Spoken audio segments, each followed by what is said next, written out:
ये तस्वीर ज़रा गौर से देखिए पूरी स्क्रीन पर और इसमें फिगर आउट करने की कोशिश कीजिए कि आपके प्यारे वज़ीर आज़म जो है वो कहाँ खड़े हैं। इस तस्वीर में अगर आप देखें तो शहबाज शरीफ साहब आपको नजर नहीं आएंगे, उन्होंने पीछे खिलारता। मैं जानना चाहता हूं इनको क्या मिला, क्या है इनको भाई। इधर बुलाते हुए नरेंद्र मोदी को साथ खड़ा करना था मोहम्मद बिन सलमान ने, साथ खड़ा करना था मोहम्मद बिन सलमान ने, ठीक है, अपने साथ दाएं बाजू पे। और उनका जो सबसे बड़ा मेडल है शेख जायद मेडल, वो मोदी साहब को दे रहे हैं। क्यों? क्योंकि उनको पता है कि नरेंद्र मोदी की मार्केट वैल्यू क्या है। नरेंद्र मोदी की मार्केट वैल्यू ये है कि वो $4 ट्रिलियन की जीडीपी है। मेरे ख्याल में ये बहुत बड़ा स्टेप है। मैं हैरान हो गया हूं कि ऐसा स्टेप इन्होंने लिया और इन रिटर्न आपको क्या मिला। मैं जस्ट आपको इसके मीनिंग होते हैं, सिग्निफिकेंस होती है, ठीक है, और मीनिंग एंड सिग्निफिकेंस समझी जाती है कि इसका क्या मतलब है। हमें बताया गया है कि वेयर डू यू, आपकी वैल्यू कितनी है। क्या ये हमारी डिप्लोमेसी की नाकामी नहीं है? ये हमारी फॉरेन पॉलिसी की नाकामी नहीं है? क्यों हमारे प्राइम मिनिस्टर को पीछे लाइन में खड़ा गया? हम तो बड़े चैंपियन है फलस्तीन के, उन्होंने पीछे खड़ा कर दिया। उन्होंने कहा भाई आपका क्या है, हम तो आपको तो जब मर्जी पैसे। और इस तस्वीर के अंदर जहां मुसलमान हुक्मरान खड़े हुए हैं, इनमें एक जो है वो एटमी मुल्क का सरबराह भी है। पाकिस्तान के रवायती मीडिया ने भी बता दिया है कि वाकई में शहबाज शरीफ की हुकूमत इस वक्त पूरा जोर लगा रही है, दिन रात कोशिश कर रही है और सर तोड़ कोशिश कर रही है कि किसी तरह डोनाल्ड ट्रंप इनकी तरफ देख ले और इनकी बात सुन ले या इनकी टेलीफोन कॉल उठा ले। आपने सबसे पहले घबराना नहीं है, बाहसियत कौम हम इसका मुकाबला करेंगे। तस्वीर है जनाब हमारे प्यारे वजीर आज़म, इसके अंदर जरा ढूंढ के दिखाएं आप मुझे। ये देखें, वो कभी कभी आप देखते हैं ना, आपको मिल जाते हैं अखबारात के अंदर, जो बच्चों के अखबारात होते हैं कि फ़र्क तलाश करें, या इस तस्वीर के अंदर जो है वो एक फलां चीज़ छुपी हुई है उसको तलाश करें। तो ये तस्वीर मैं आपको दिखा रहा हूँ, ये जनाब मुसलमान हुक्मरानों की है और इस तस्वीर के अंदर जहां मुसलमान हुक्मरान खड़े हुए हैं, इनमें एक जो है वो एटमी मुल्क का सरबराह भी है। यानी जो मुल्क एटमी ताकत है, इन तमाम मुल्कों में से सिर्फ एक मुल्क है जिसके पास एटमी कुव्वत है, या जो एटम बम चलाने की या एटम बम जिसने बनाया हुआ है उनके पास ये सलाहियत मौजूद है। अब ये जो एक अकेला मुल्क है, इसका वजीर आज़म तलाश करें, गौर से देखें कहां पे है। बहुत ही पीछे कहीं मुझे काफी ढूंढना पड़ा और शुक्र है माइक्रोस्कोप नहीं लगाना पड़ा, क्योंकि पता नहीं हमें माइक्रोस्कोपिक कोई ऐसी हमें कौम बना दिया गया है कि अब हर जगह पर हमें ढूंढना पड़ता है। तो ये जो इन्हतात है, जो इंटरनेशनल लेवल पर हमारे साथ जो कुछ हो रहा है और हमारी जो पोजीशन है, वो ज़ाहिर है होनी थी। जिस तरह की ये सो कॉल्ड लीडरशिप जो है ये हमारी मिलिट्री इस्टेब्लिशमेंट लेके आई है, उसको पाकिस्तान के ऊपर इंस्टॉल किया है और पाकिस्तानियों की किस्मत में इस लीडरशिप को लिखा है। उससे अब जाहिर है यही हालात होने थे कि अब सऊदी अरेबिया और चंद और मुल्कों के दरमियान खड़े भी हम कहीं नजर नहीं आ रहे। ये देखें, ये लोग फासला रख रख के खड़े हुए हैं फ्रंट लाइन के अंदर। फिर आप देखें पिछली लाइन, फिर उसके पीछे वो देखें एंड पे एक बंदा खड़ा हुआ है, छोटा सा आपको चेहरा नजर आ रहा होगा, छोटे से कद का आदमी पीछे छुपा हुआ है। तो ये जनाब हमारे मुमलिकत खुदादाद इस्लामिक रिपब्लिक ऑफ पाकिस्तान, उनके जनाब ये वजीर आज़म है शहबाज शरीफ साहब, एटमी कुव्वत के, और ये पीछे छुपकर खड़े हुए हैं। तो बेगर्स आर नॉट चूजर्स, यही अगर आप फकीर हैं तो फिर आपकी कोई चॉइस नहीं होती, आपको जगह जहां दे दी जाए आप वहां खामोशी से खड़े हो जाते हैं। लेकिन एक चीज आप जरूर दाद दीजिए कि आपके जो प्यारे वजीर आज़म हैं फॉर्म 47 के, वो वहां भी पूरे कॉन्फिडेंस पे खड़े हैं। मतलब खड़ा उन्हें जहां भी किया है, आप यकीन कीजिए उन्हें बाहर दरवाजे पर दरबान के तौर पर भी खड़ा कर दिया जाता तो वो पूरे कॉन्फिडेंस से खड़े होते। मुझे पता है आप सबको शर्मिंदगी हो रही है कि पाकिस्तान के प्राइम मिनिस्टर के साथ OIC के फोरम पर यह सलूक किया जा रहा है, लेकिन ये जहन में रखिए कि अगर शहबाज शरीफ साहब से पूछेंगे तो आपको इसके इतने फजाइल बताएंगे कि इसमें से उन्होंने ये समेटा और वो समेटा। बेहतर यही है कि इनको लाने वाले army chief general Asim Munir साहब खुद ही ऐसी कॉन्फ्रेंसेस पर चला जाया करें। पाकिस्तान के जो प्राइम मिनिस्टर हैं फॉर्म 47 के जनाब शहबाज शरीफ साहब का भी कोई रोल था यहाँ पर OIC के अंदर, और उनको शायद उन्होंने कोई बड़ी पोजीशन यहाँ पे ली है गाजा के हवाले से, पैलेस्टाइन के हवाले से।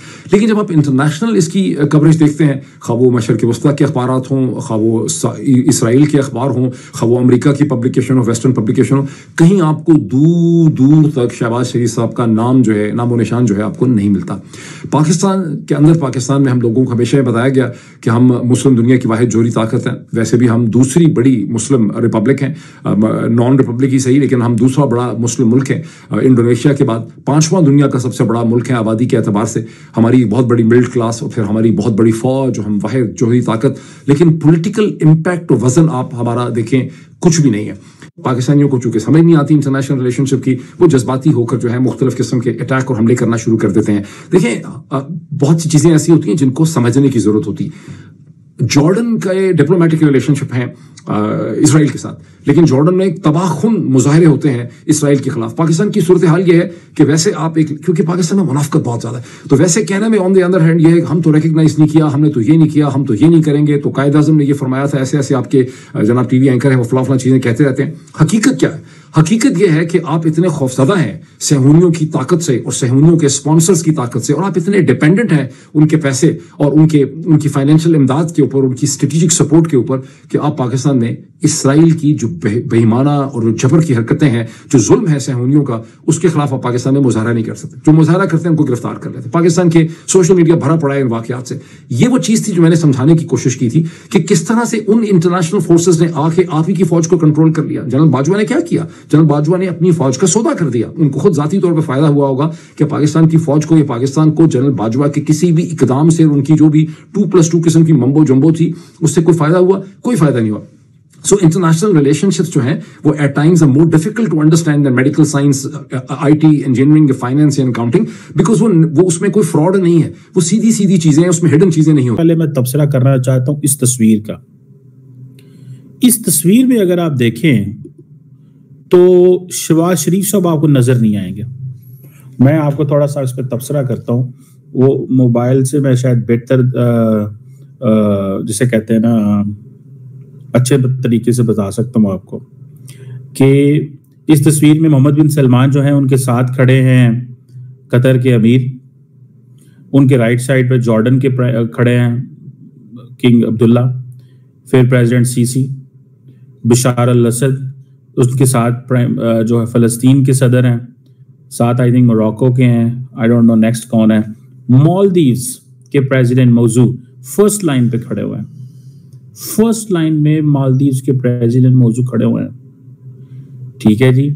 और अगर on the left of the prime minister Mohammed bin Salman जाएं तो कतर के अमीर हैं, टर्की है, आई थिंक अजरबैजान के प्राइम मिनिस्टर हैं, and then there are other Central Asian and then Africans and then Pakistan is a इतनी बड़ी न्यूक्लियर आर्म्ड कंट्री, उन्होंने पीछे खिलाता है।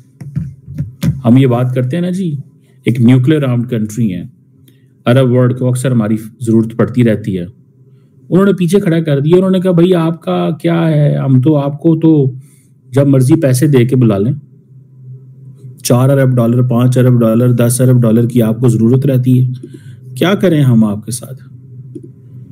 क्यों हमारे प्राइम मिनिस्टर को पीछे लाइन में खड़ा गया? हम तो बड़े चैंपियन है फलस्तीन के।